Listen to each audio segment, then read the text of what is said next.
Hello to all our beloved Manhwa fans. I hope you're having an amazing day. Before we dive in, I want to send a very special shout out to everyone who left comments on the previous video. A big hug to all our loyal followers. And a special greeting goes to DarkGamer3492, who was once again the very first to leave a comment and is always present in my videos. Now, without further delay, let's jump straight into this exciting recap. As Teao stepped out of the room, he was finally able to breathe a little easier. He recalled that in the original plot of the novel, once Ira was executed for her actions, Reinhard would voluntarily take the position of Prime Minister to stabilize the Kingdom of Yanmar. However, Teao had accelerated that process by recommending Reinhard as a candidate. A few days ago, while talking with Ira about who could take the position, Teao had suggested the Duke as a viable option. Now he thought that Ira still being alive represented a crucial turning point in the story, and he wondered how future events would change in this new scenario. Suddenly, he heard Elga asking if something was troubling him. She questioned if a guest should really be wandering alone through the house. Teao replied that the Duke had given him permission to rest as he pleased. Elga, feeling a touch of tenderness, accepted his answer before continuing the conversation. Still, Teao couldn't stop thinking about what had happened earlier in the carriage. Elga had asked him to continue with the ceremony, but now she was acting so composed, as if everything was different simply because they were in her house. Not really understanding why, he asked Elga why she was looking at him like that. With a small smile, he agreed and called her Princess. Elga then suggested if they could go somewhere quieter to talk. That made her blush, feeling a little awkward as she wondered if that meant they would be alone. Both of them arrived at the armory of Elga's house, a secluded place where, with a rather serious look, she asked Teao to apologize. Confused, Teao asked why he should apologize. Elga, a bit irritated, explained that she didn't like the way he had looked at her earlier, though she tried to hide it. She told him that in that room, nobody would hear their words, not even if she screamed. While speaking, she subtly played with a sword in her hand, and in a playful tone, threatened him. "You can apologize, or maybe I'll be forced to punish you without anyone interfering." That sparked an idea in Teo's mind. Though maintaining an indifferent attitude towards Elga's threat, he thought to himself that Elga was acting like a jealous girlfriend, trying to keep him close with clumsy attempts at affection. Finally, he agreed to apologize, but only after getting closer to her to give her a kiss. Elga blushed so much that she could barely stay on her feet, and with a nervous laugh, asked what he thought he was doing. Wasting no time, Teao began looking around for something to distract Elga. He told her that he thought she had asked to continue with the ceremony, so now seemed like the perfect moment to do it. He pulled out a yogurt snack and started eating it so he wouldn't be hungry during the ceremony. Elga, intrigued, asked him why he was eating so suddenly, but Teao ignored her, focusing on his snack. Again, Elga tried to figure out what was going on, asking if he had told anyone about the reward she had given him that time. Teao shook his head, although deep down he knew he was the one rewarding her for participating in the ceremony. Elga, a bit embarrassed, hoped it would remain their little secret, something Teao instantly understood. It was obvious she didn't want anyone else to know about her whimsical secrets. Seeing the opportunity to make her even more embarrassed, before starting the ceremony, he showed her a breathing technique combined with a yoga pose. Elga, trying to follow the technique, felt a strange sensation. The relaxation made her feel somewhat better, but it was also difficult for her to breathe. Somehow she felt as if her corrupt soul was slowly being cleansed. Meanwhile, Teao kept eating his snack with total indifference, not worrying too much about the outcome of the technique on Elga. However, in a moment of distraction, Elga accidentally spilled the holy water, getting Teao wet. Though he didn't seem to mind, Elga quickly approached him, worried, and apologized for her carelessness. But Teao, with a calm smile, told her not to worry. He could change later, and it wasn't a big deal. Even so, it seemed that Elga couldn't stop feeling guilty. Then she noticed the chalice on the table starting to glow, which made her feel even more embarrassed. She admitted that she wanted to help him in any way she could, but Teao, seeing how flustered Elga was getting, thought she looked incredibly cute like that. Seizing the moment, he moved closer to her, and once she seemed calmer, he suggested they start the ceremony. With a slight nod, Elga agreed, and Teao took out the Bible to begin reading. Every word he spoke seemed to have a revitalizing effect on Elga, who was experiencing a peace unlike anything she had felt before. Still, she couldn't help but wonder why she felt so calm being so close to Teao. Eventually, she dared to ask him to read the verses faster, something Teao accepted immediately. But just then, someone started knocking on the door. They were looking for Elga. Both Teao and Elga froze in complete silence. The voice calling from outside belonged to the butler, but since he didn't hear any response, he found it strange. He had been told she was in there, although maybe the information he got was wrong. Teao hadn't expected it to be the butler, but deep down he was grateful for the pause in their prayers just before the man arrived. He whispered to Lady Elga that he would put everything away. However, at that very moment, Elga sneezed, and the sound alerted the butler, who then became convinced that she was indeed inside. Teao, while trying to quiet Elga, knew that if they were caught without a plan, their lives could be in danger. The butler approached the door again and asked once more if anyone was inside. Hearing him, both Teao and Elga felt a deep fear. When the butler moved closer to the door and repeated the question without getting any response, his suspicions grew. So he pulled out his keys, convinced he had heard a sneeze. Just as he was about to insert the key into the lock, the door suddenly opened, leaving him startled. Standing before him was Elga, confirming that she was indeed inside. The butler, intrigued, asked why they hadn't answered him. That's when he noticed Teao standing behind her as well.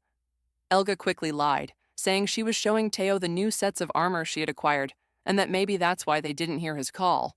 Although not fully convinced, the butler accepted the explanation. Taking the opportunity, Elga asked why he was looking for her, to which the butler replied that Queen Ira had just arrived at the house, news that left Elga completely surprised. A little later, while everyone was eating, Reinhard apologized to Queen Ira for not being able to prepare a banquet worthy of her presence. He explained that they would have done so if they had known the queen was going to visit their humble home. Ira replied that there was no need to worry. She was actually enjoying the dinner a lot. She had heard rumors about how delicious the food in their household was, and now she knew they weren't lying. However, Ira noticed something about the garden. She said it felt like it was missing some flowers and suggested they could plant a few more. Reinhard, seeing no problem with that, assured her that he would personally plant some extra bulbs. But what he was most curious about was knowing what had brought the queen to his home. The atmosphere became tense, and Teao noticed it immediately. Elga, for her part, asked her father why he was being so formal, given that Ira had taken her precious time to be with family.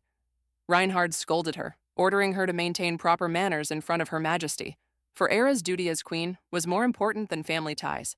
Ira, unfazed, replied that at that moment she would prefer to keep formalities to a minimum, although she was willing to answer any questions the Lioness family might have, knowing that everyone was curious.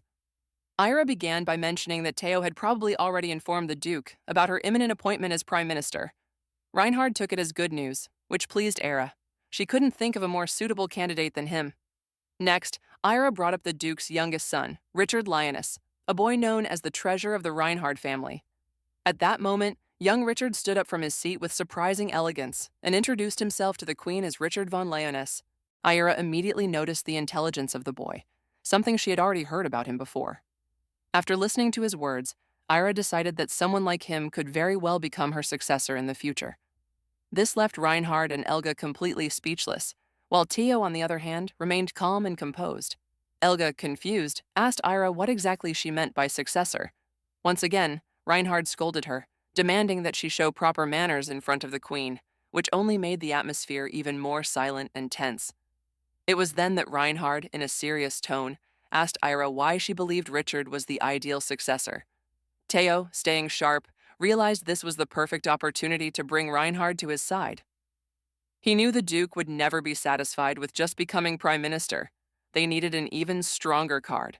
The only solution was to position Reinhard's eldest son as the Crown Prince, so that if Ira ever left the throne, whether due to death or old age, the Lioness family would take their place without a single drop of blood being shed. This was the perfect chance for Reinhard to gain even more power without conflict.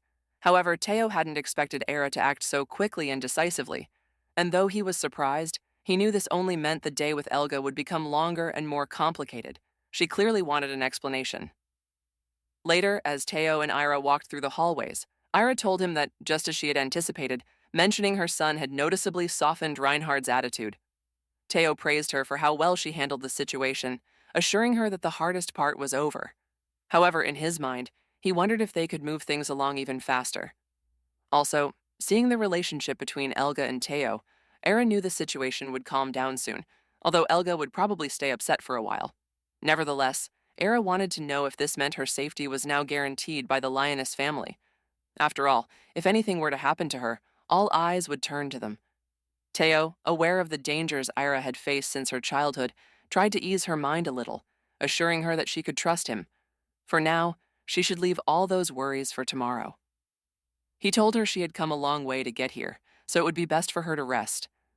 Ira, feeling slightly down, thanked him for the advice, though she mentioned that Teao could be a bit cold sometimes. Besides, it had been a long time since she had slept in an unfamiliar place. Concerned for her safety, Teao offered to gather more guards to patrol the perimeter, but Ira shook her head. That wasn't what she meant. She confessed that she was simply afraid of sleeping alone. Slightly embarrassed, Teao asked if he could stay by her side until she fell asleep. Ira, with a playful smile, agreed, adding that he was really slow when it came to responding. Time passed, and when Teao looked at Ira, she had already fallen asleep. However, he wondered if she would have trouble sleeping through the night. While reflecting on this, he noticed Ira starting to move. Though he tried to avert his gaze, he couldn't help but look at her, so much so that he didn't realize the chalice on the table had begun to glow. Ira, noticing something was happening, slowly woke up. Seeing that Teao was still there, she asked him sleepily if he was about to leave.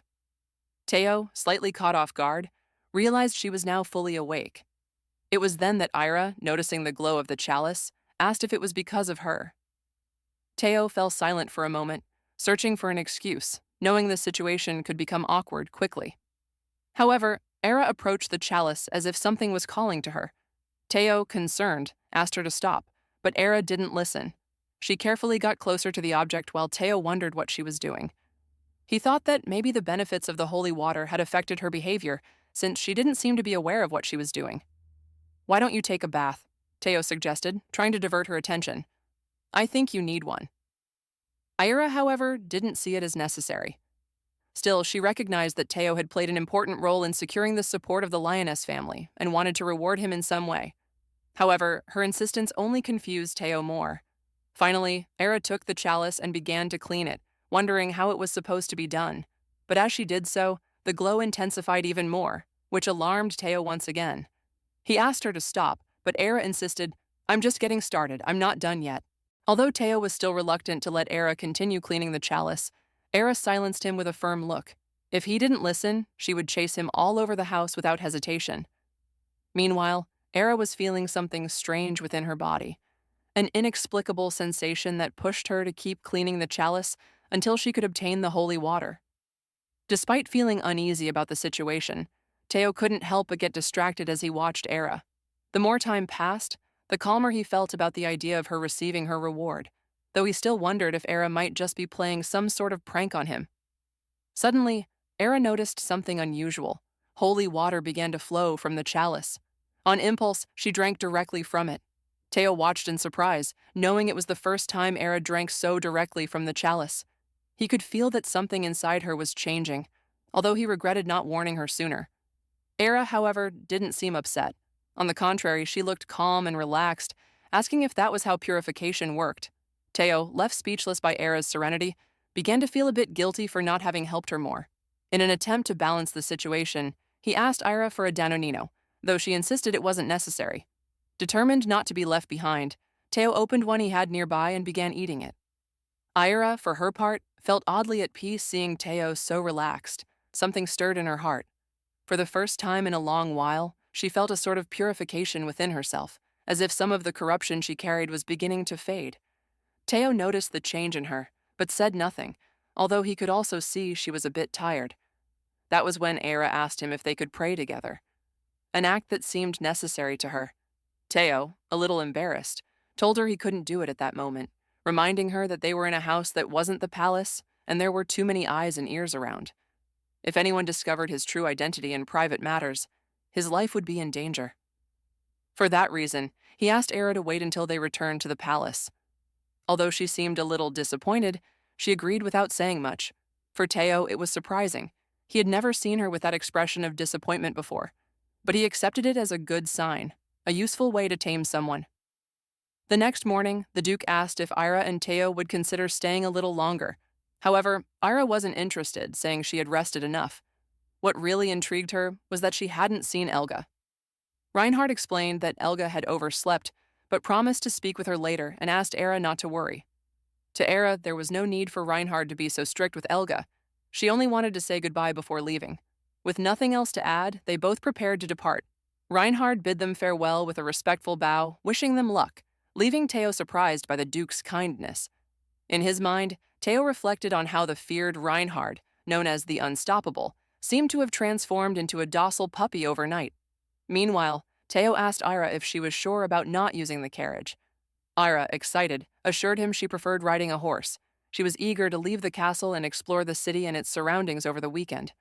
Teao knew that Ira had never left the city of Monarch, and now she wanted to explore. It made him think that she was truly changing. His plan seemed to be working.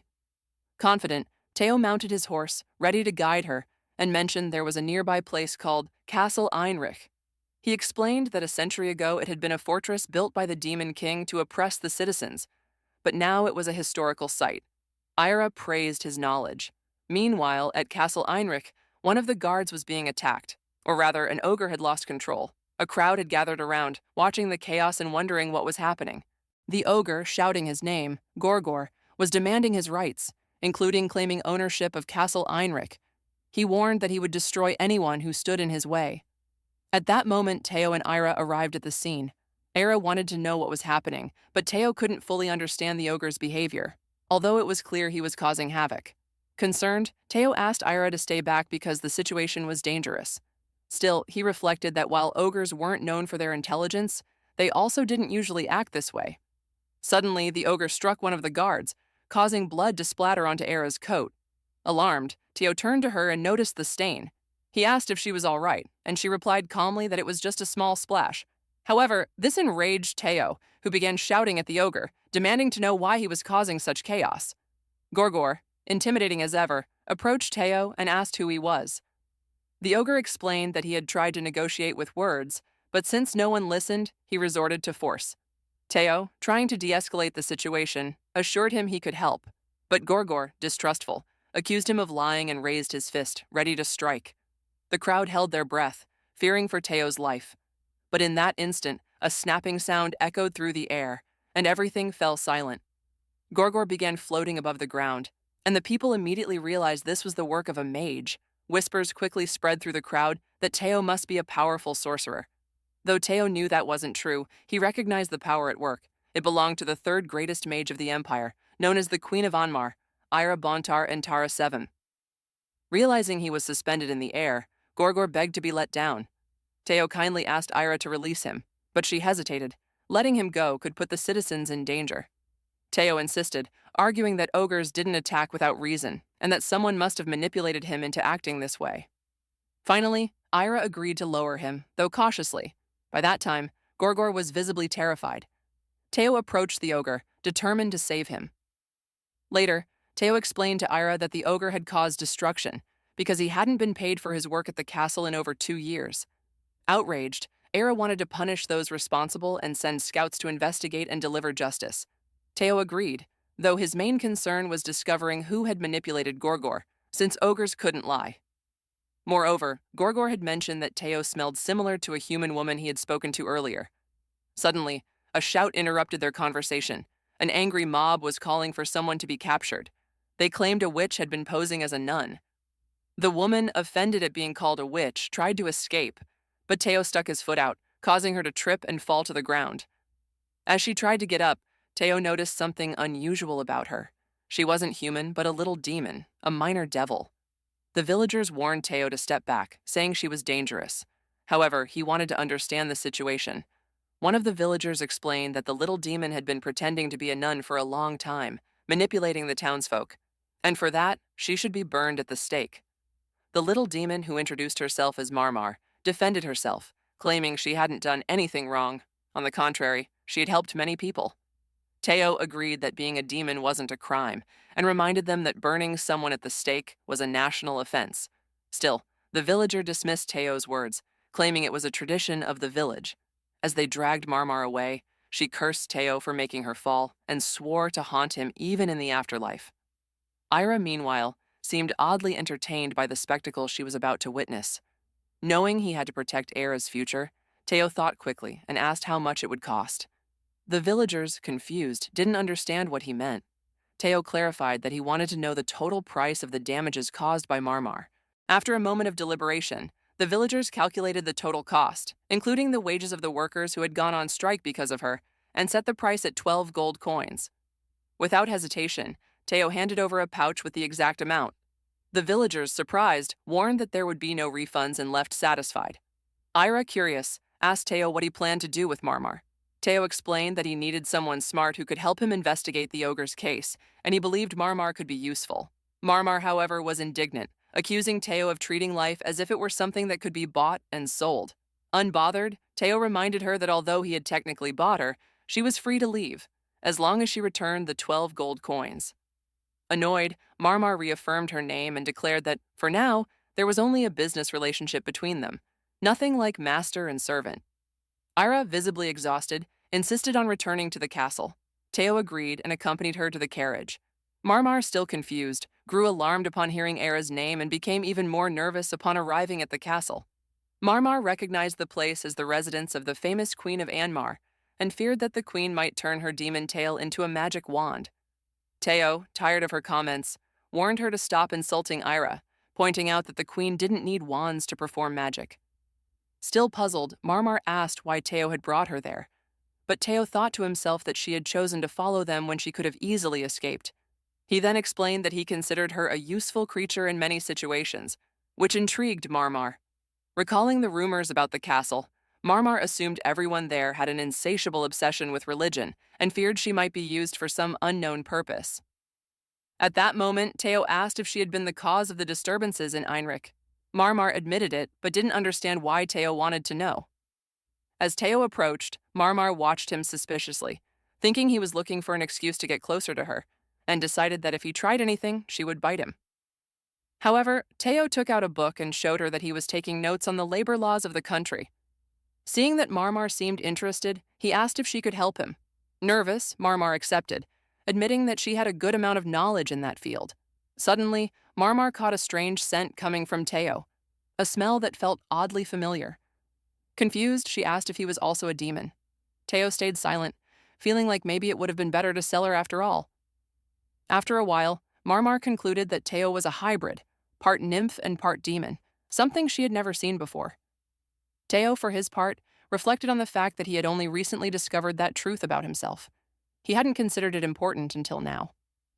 Meanwhile, Marmar started moving as if she were searching for something in the air, extending her hands as if she could touch something invisible. Teao watched her with curiosity, noticing that she had been rummaging in the air for a while. Finally, he asked if she could see something he couldn't. Surprised, Marmar asked if he didn't have one. According to her, it was something common for descendants of the great demon king Inmar. Proudly, she explained that what she saw was her status window, a magical gift that displayed stats and skills. This left Teao impressed.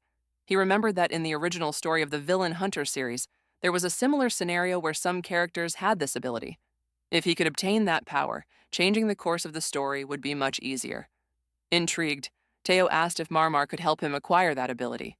Marmar confirmed that it was possible, explaining that this gift was linked to a special magic that could be granted. Teao, surprised, thought the 12 gold coins had been a more than justified investment. Marmar assured him that the process was simple and would take only 10 seconds. She instructed him to kneel on the ground. Teao obeyed, though a bit hesitant. Then she placed both hands on his head and asked him to close his eyes and repeat the words she recited. Teao followed her instructions, feeling a magic circle emerging beneath them as the chant progressed. When it was over, Marmar asked him to slowly open his eyes. Teao did, and saw a window appear right in front of him. However, the information was sealed due to something called Magent Nide. That night, Teao was searching for something in the village.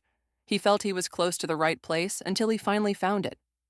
Earlier, he had asked Marmar what Magent Nide was, or if it was some kind of poison. The girl explained that it was an ingredient used to polish magical tools, but it could be lethal if consumed by a human. Then Marmar asked Teao if he had ever ingested it, to which he replied that if that were the case, he probably wouldn't be standing there. Marmar then assumed the substance had been created as a kind of barrier, so they had no choice but to look for the person who possessed the antidote. At that moment, Teao recalled someone specific from the novel. When he arrived at the place he was looking for, a young lady came out to inform him that the botanical shop was already closed and to come back the next day. However, Teao asked about the business behind it. With no other choice, the young woman allowed him to enter. Once inside, Teao apologized for the inconvenience, but the lady assumed that since it was outside normal hours, their conversation would be brief. Teao was left speechless when he recognized her. Standing before him was the assassin known as the Stalker. Meanwhile, she offered him some tea. Teao declined, which caught the woman's attention, as she assumed he didn't trust her. However, they decided to get straight to the point. The lady thought Teao was there to hire her to eliminate someone, but he was honest. He was there to save someone. More specifically, he needed the antidote for Magent Nide. This surprised the young woman, as it had been a long time since she'd heard of that poison, and she knew it was extremely potent. She reminded Teao that saving people wasn't her line of work, and more importantly, that the poison hadn't been created to kill anyone. Teao realized that dealing with her wouldn't be easy. He knew she wouldn't budge even if he revealed his identity. So he decided to play his best card. He told her he understood her situation was complicated, but it was already too late to refuse him, because he had something valuable to offer. He promised to help her rebuild her house if she listened to him. Teao knew very well who she was, the eldest daughter of the former Baron Skoll, better known as Lady Kalila Skoll. Lady was taken aback upon hearing this, certain that she had erased all traces of her past with the Thieves' Guild. Teao lied, saying he had an informant, though in reality he knew thanks to the novel. Lady wanted to know if he was threatening her or what his intentions were. Teao reminded her that he only sought the antidote for Magent Nide. After thinking for a moment, Lady agreed and asked for a few minutes to prepare it. Although the preparation was simple, it could take a bit of time. When she returned with the antidote, Teao was visibly hesitant before drinking it. Lady, noticing his attitude, confronted him, asking if he still suspected her of adding something to it. Teao denied this and, trusting her, drank it. In his mind, he was sure that Lady wouldn't be so reckless as to kill him at that moment, especially because she was interested in rebuilding her house. However, immediately after drinking it, Teao felt an indescribable pain and began to lose consciousness, closing his eyes. When he woke up, he was lying on a bed, and Lady seemed impressed that he had recovered so quickly. Teao demanded to know what she had done to him since it was supposed to be an antidote. Lady explained that although it was indeed an antidote, she had to manipulate it so that it would display its effects properly. Teao didn't fully understand, but Lady continued saying that by showing his trust by drinking it, he could now stay with her to perform a prayer ceremony, which, according to her, would help complete the effects of the antidote. Teao thought she was joking, but Lady reminded him that if it were a joke, she would have already ended his life. Reflecting on it, Teao considered that this could be her way of creating insurance for herself. He knew how meticulous Lady was from the rumors he had heard. Although the method seemed strange, he didn't see it as entirely bad. Before starting, Lady slightly tilted Teao on the bed and offered him ice cream, claiming it was necessary before proceeding. While eating it, Teao thought that noble women were always incredibly deceitful, but he let the thought go because he liked that about them. Besides, he would do whatever it took to obtain the full effect of the antidote. Once Teao finished his ice cream, it was finally time to begin the prayers to the Lord. Deep down, Teao felt that the noble woman with him seemed to be in quite a rush, but he preferred the ceremony to be calm and peaceful. That's why he asked her directly if she was in a hurry, since from his perspective she clearly wasn't ready yet. Patiently, Teao went to get some bread and began eating, waiting for her to truly find her divine light. This attitude made Lady start to understand the rumors she had heard about Teao, and the reason why Queen Ira always kept him by her side. However, her comment annoyed Teao, who grabbed some gummy buttons and ate them, showing clear indifference. Lady, feeling a bit frustrated, tried to stop him, insisting that she was ready to pray. But Teao reminded her that it wasn't up to her. To lighten the mood, he showed her a picture of a puppy, claiming it would help her focus. He also warned her that if the rumors she mentioned were about the Queen's private life, it would be best for her not to speak carelessly about it. Just for this once, Teao agreed to help her carry out a full ceremony. At that moment, Teao began questioning her. He had noticed that her corrupted heart had reacted even before they started reading the Bible. That led him to think that praying for the antidote might just be an excuse. Lady firmly denied the accusation, assuring him that it was an essential step in the process. She also explained that the reaction of her heart was due to the fact that she was half-nymph. Intrigued, Teao asked if the rumors about increased magical power when praying with a half-nymph were true, and if her particular situation was related to that. As they advanced through the verses of the Bible, Lady began to realize that the rumors were indeed true. Teao possessed something special. Noticing this, he decided to give her a special ceremony. They continued praying for a while longer, although Lady began to show signs of exhaustion. Meanwhile, Teao reflected silently. wondering what kind of religious monster his character must be. But without stopping, he kept reciting the Bible verses, which seemed highly effective in purifying Lady's corrupted heart. At one point, Teao used holy water on her, achieving a purifying effect on her soul. It was then that Teao noticed his status window had activated, revealing that what Lady had told him was not a lie. When he checked his description, he discovered that he was the sole survivor of a fallen house, and his purpose was to restore it while avoiding those who sought its destruction. Although Teao didn't fully understand what that meant, he noticed something that left him speechless: his surname. In addition to gospel, it was Anmar, indicating that he was a direct descendant of the Demon King. The next day, Teao was deep in thought. Being a descendant of the Demon King was something he would have never imagined. But what worried him most was why such an important character had so little relevance in the novel. Perhaps the story had changed because he prevented Ira from being burned at the stake, although he quickly dismissed that thought. While his actions could alter the course of events, they shouldn't modify the main scenario. He wondered who on earth the character he inhabited really was. Who or what was Teao Gospel? What was his true identity? Just then, he heard loud knocks on his office door. He asked who it was, as he wasn't expecting anyone at that hour. The answer came quickly. It was Elga, who barged in with a shout. "What do you mean, who is it? It's me." However, Teao didn't seem too thrilled about her visit. Even so, he clarified that he was happy to see her and asked what was going on. Elga explained that she had heard he had been so busy lately that he practically hadn't left his office, something Teao confirmed. Even so, she expected that he would have at least noticed her arrival. She had no intention of showing herself for even a second otherwise. Teao insisted that he really had been busy, but Elga, curious, wanted to make sure he hadn't told anyone about their little secret. Teao, on the other hand, wanted to know if there was any reason why he would do such a thing. After all, in his mind, it was her fault they were hiding something in the first place. Embarrassed, Elga simply sighed and said everything was in order. Then she handed Teao a small doll, explaining that it was her clone, and she wanted him to take care of it since she was about to go pack her things. This left Teao confused. What exactly did she mean? Elga informed him that, if he hadn't heard yet, she would be leaving for the academy along with Ira, and she hoped they would see each other the next day. With that said, she walked away, leaving Teao alone with his thoughts. This was a problem. Now he'd have to deal with two immature girls. However, as he looked at the small doll Elga had given him, he figured it worked like some sort of protective charm. Just at that moment, Marmar burst into his office yelling, "Comrade, are you hungry? I brought you something to eat." Teao couldn't help but wonder why people bothered knocking if they were going to come in without waiting for a response anyway. Ever since Marmar found out he was writing a book about labor laws, she had started calling him by that strange nickname, Comrade. Even so, while the two of them enjoyed their meal, Teao remained lost in thought. He wondered what exactly clairvoyance was. Maybe it allowed him to see things from a distance. Then an idea came to him about how to use it. He decided to try it out on Marmar. He focused on her and activated his ability. Suddenly, a status window appeared behind the girl. Teao was astonished. He could see Marmar's status window.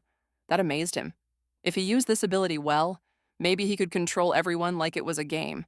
But before he could keep testing the limits of his power, Marmar stopped eating and looked at him with a frown. "Even though we're comrades, I can't forgive you for crossing the line," she said seriously. Teao, confused, asked what she was talking about.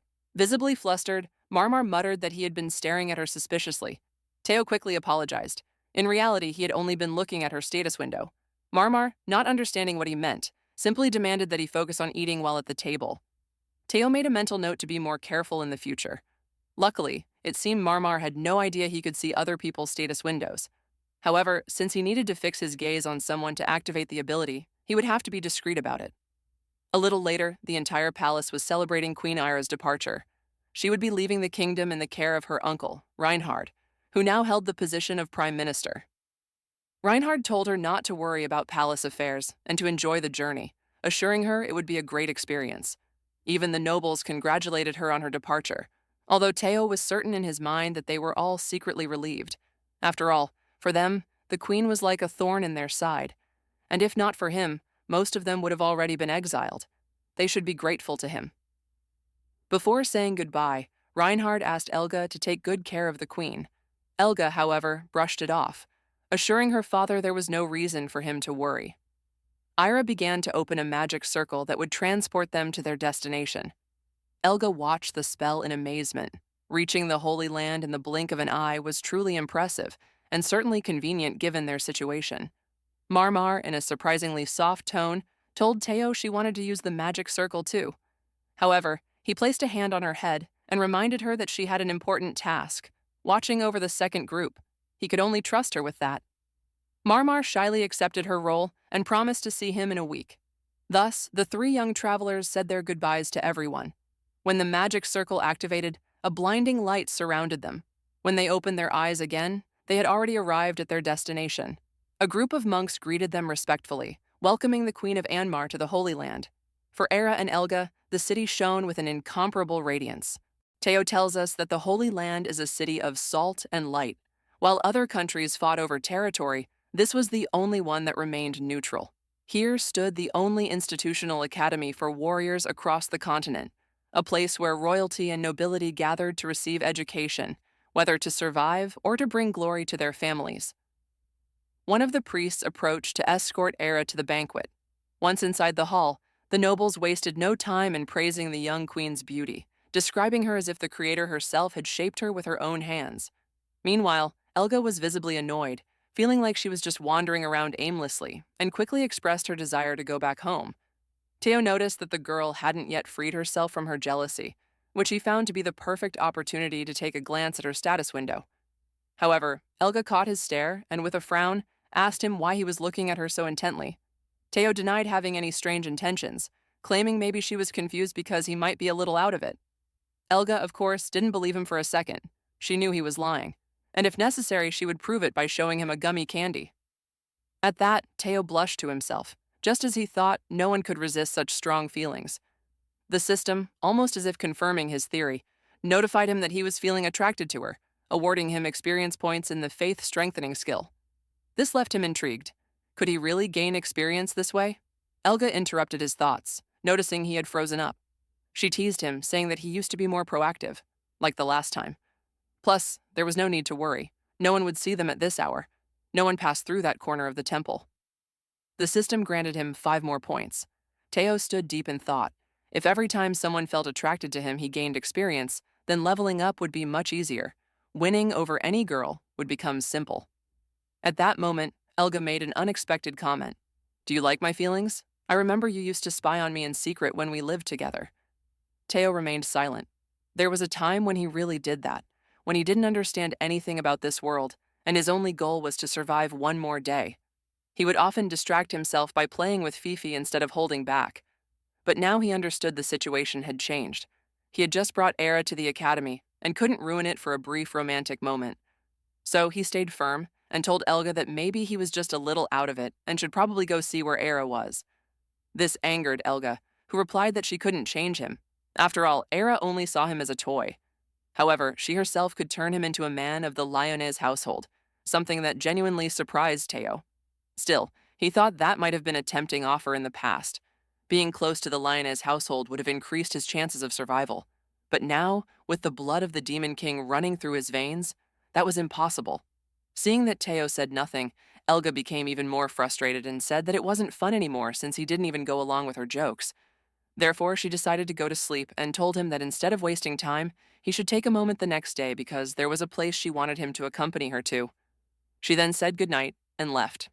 At that moment, the system notified Teao that he had successfully suppressed his intentions, awarding him 50 experience points in the priest class.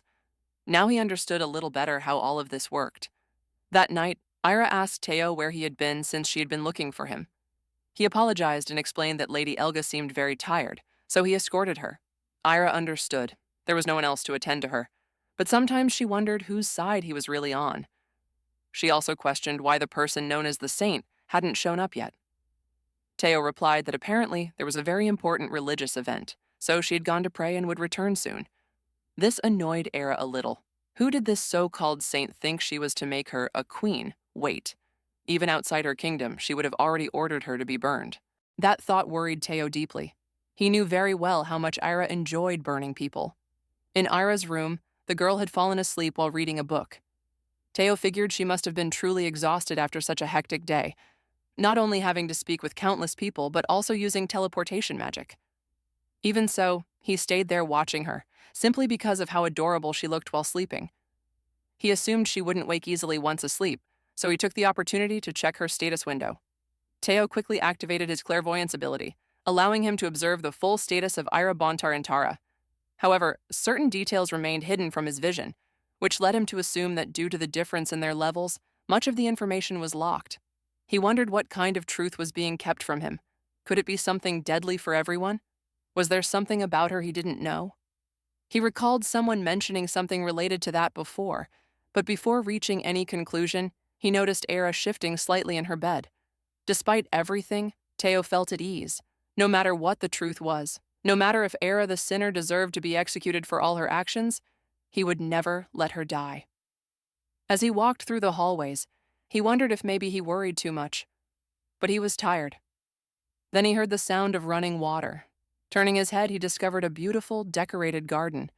He hadn't realized there was a garden in that area, but it seemed like a charming place. He had always lived on the edge, never having time to appreciate scenery like this. In a way, it almost felt like he was on vacation. At that moment, a soft female voice asked him if he was lost. Teao became uneasy. He hadn't sensed her presence at all and had no idea when she had arrived.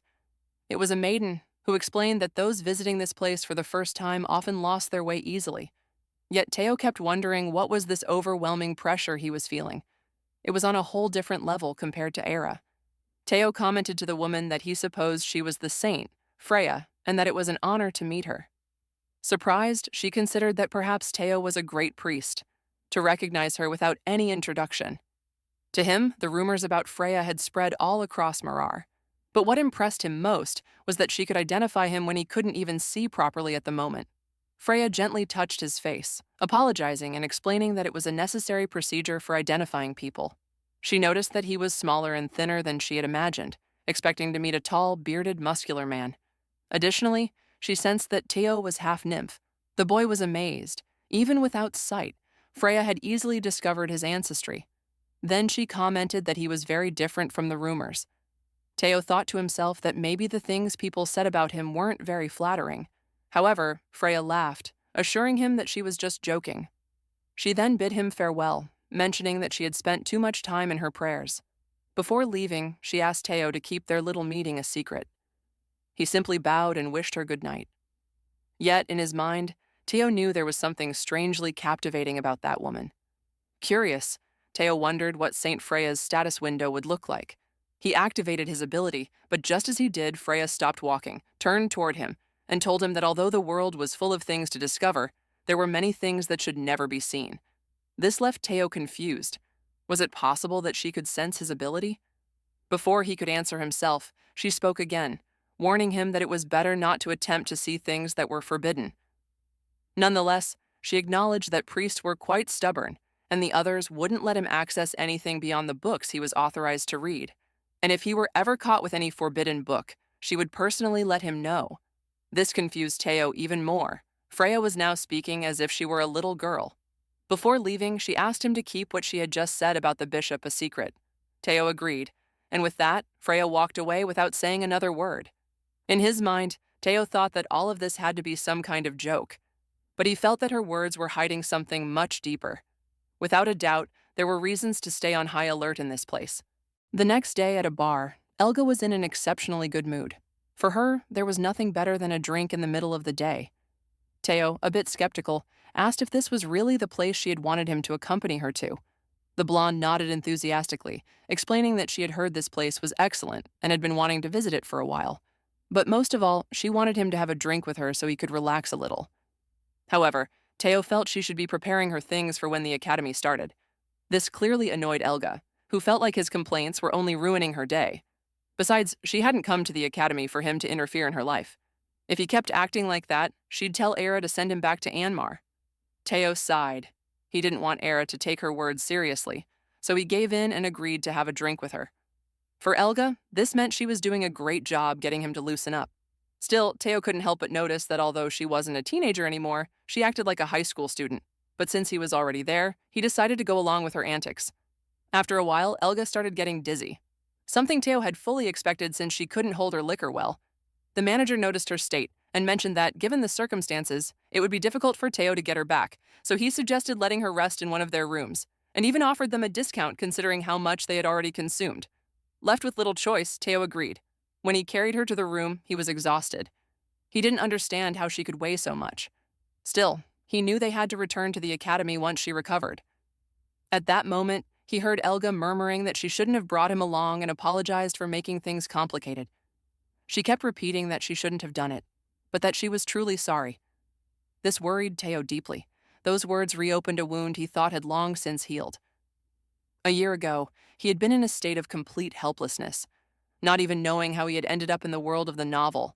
He was just a nobody, an insignificant plebeian. That was the fate he had been given. Now he recognized his new identity. Teao Gospel, a secondary character among secondary characters, mentioned barely once in the story. In most Manhwa stories, people transmigrated into the bodies of powerful warriors or the protagonists. But he ended up in the body of a fragile, small, and cunning human. However, he didn't have time to complain. He tried to recall the novel and formulate a plan, deciding to sell himself as a servant, highlighting his many skills, hoping to be useful to some noble family involved in literature, history, or politics. His strategy attracted the attention of several interested parties, but unexpectedly, someone noticed him for a completely different reason. That person was Elga. She thought he was incredibly cute. She approached him, pinched his cheek, and without hesitation told Alfredo that she was taking him as her servant. Her servant tried to warn her that the boy was dirty and shouldn't be touched, reminding her that Master Reinhard wanted her to become strong, and Teao was the complete opposite. Hearing that name, Reinhard, Teao was stunned. The woman before him could only be the eldest daughter of House Reinhard, the Gabon Lons.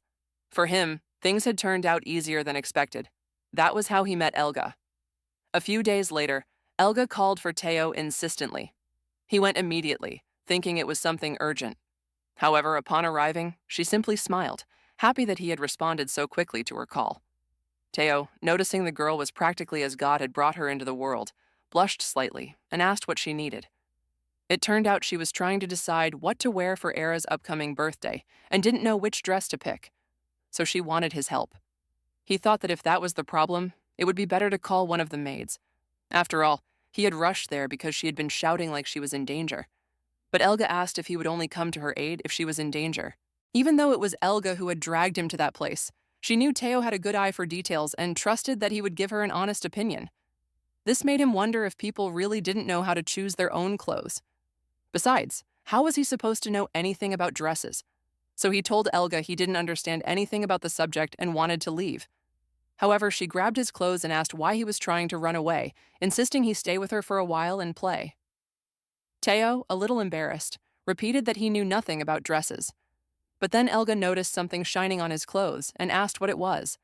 He tried to brush it off, saying it was nothing, but she stayed thoughtful for a moment. Then she smiled faintly and told him not to be so mean. Maybe to lighten the mood, she suggested doing something fun. Teao, still confused, asked what she meant, but Elga just told him to close his eyes. That confused him even more. Still, she insisted he stop overthinking and just go along with the moment. That's when Teao got the feeling that maybe this girl wanted to have a prayer ceremony with him right there. He had heard that some noble women would call young men for their religious wishes, but he, being Teao, was far from having any charm. In his past life, he was a recluse who only read books in his room. He wondered if he could really handle this situation. When he finally closed his eyes, Elga leaned in and gave him a soft kiss, something Teao didn't even expect to feel. Her gentle lips felt comforting. When she told him to open his eyes, Teao wondered in his mind what just happened, or if everything was already over. Elga wanted to know what he thought about it. Teao didn't fully understand, but assumed it was fine. However, she wasn't just asking about the kiss itself. She wanted to know how it made him feel. Teao still didn't get it and simply replied that it felt good. For Elga, his reaction wasn't funny at all. Even so, she warned him that he couldn't tell anyone what had happened that day, and he nodded. After that day, Elga would sometimes catch him off guard just to kiss him, but nothing ever went further. And since he was her servant, he never dared to confess his feelings. He could only drown in them and keep repressing them. The only way he could calm down was by playing with Fifi in his room. Fortunately, one of the maids helped him perform his first consecration. From then on, He began getting closer to people who had a status similar to his, seeking help to find his path to God and satisfy his desires. He had no idea that all this was due to Teo's faith enhancement skill, which made it easier for him to approach women. Until one day, Elga cheerfully told him not to be shy and to come outside. Teo didn't understand how she dared to act like that while wearing such an elegant outfit, especially for someone who was just a servant. But Elga jumped on him and hugged him enthusiastically. To her, he was adorable. She wanted him to forget about his servant status for a moment and think more about himself, at least for that day, as a representative of her house. That's why she had given him that outfit, especially because they were going to meet Ira. Teo knew the day had come. He was going to meet the queen. At Ira's party, all the guests admired how beautiful she looked. Over time, her beauty had become unmatched in the entire kingdom. Ira thanked them for their compliments and, most importantly, for everyone's effort in eliminating the traitors. She hoped they could now relax and enjoy the event. Her words lifted the spirits of the guests, but for Ira, everything was still rather boring. That's when Elga appeared and approached her cousin, apologizing for arriving late, but at least she had managed to attend.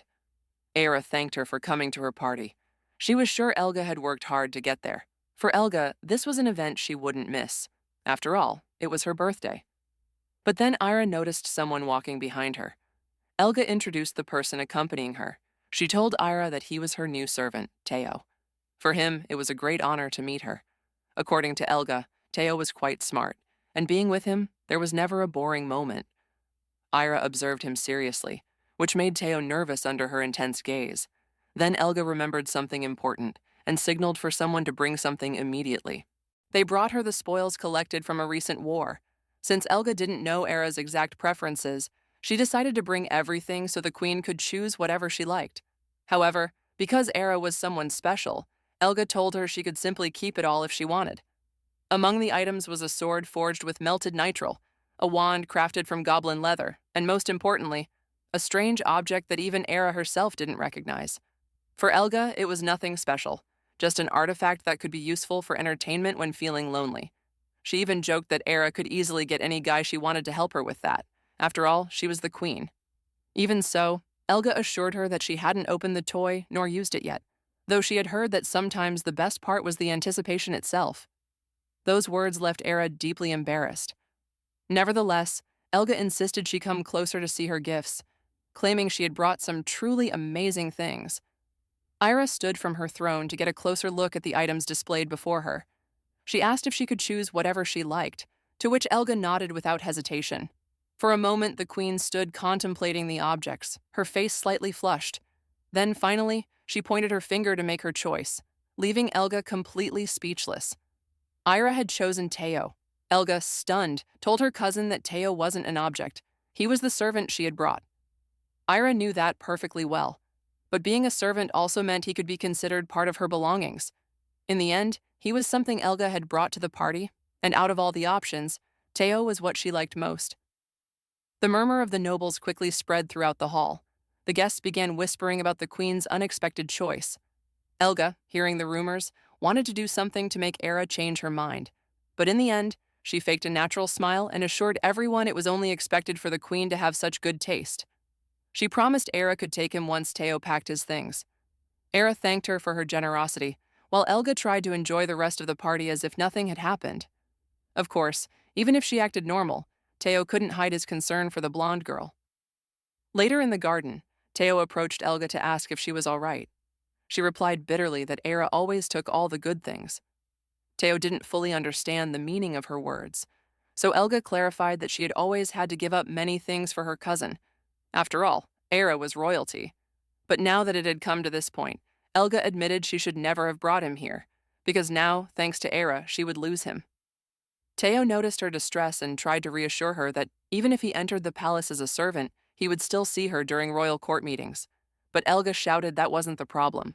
What really hurt her was that Teao belonged to her. She treasured him too much to allow Ira to take him away. Teao, surprised, couldn't help but wonder if she would truly defy the queen over a mere servant. Without warning, Elga pulled out a marker and swiftly drew across a part of Teo's face. She moved so quickly that Teao reacted only with a pained groan, bringing his hand to his eye as a sharp sting made him furrow his brow. Elga, realizing what she had done, froze in shock. Then she immediately began shouting for help, alerting everyone about Teo's injury.